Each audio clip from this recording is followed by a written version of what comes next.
बिस्मिल्लाहिर्रहमानिर्रहीम। अस्सलाम वालेकुम नाज़रीन, आप देख रहे हैं अमान टीवी यूट्यूब चैनल। नाज़रीन, हम अपडेट आपके साथ शेयर करने जा रहे हैं। इससे पहले गुजारिश है कि हमारे चैनल को सब्सक्राइब कर लें और वीडियो को लाइक करें ताकि हर नई आने वाली वीडियो आप तक बर वक्त पहुँच सके। नाज़रीन, गुज़श्ता दिन से गुजरात की मकामी मीडिया पर एक खबर गर्दिश कर रही है जिसके मुताबिक नई हल्का बंदियों के बाद हल्का PP 33 से कोटला बरदरान के उम्मीदवार लाए जाने का इम्कान मौजूद है।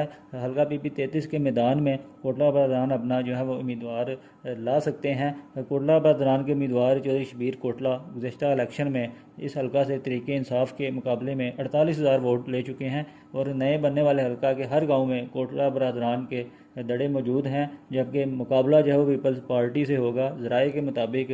दूसरी जानिब बात की जाए तो चौधरी एजाज रनिया बरदरान की जानिब से भी हल्का PP 33 में इलेक्शन कंटेस्ट करने का ऐलान किया गया है। नाज़रीन, अगर बात की जाए इस हल्का की तो इस हल्का में चौधरी नदीम असगर कायरा का भी वोट बैंक मौजूद है, चौधरी एजाज रनिया का भी वोट बैंक मौजूद है, चौधरी शबीर कोटला का भी इसमें अच्छा खासा वोट बैंक मौजूद है।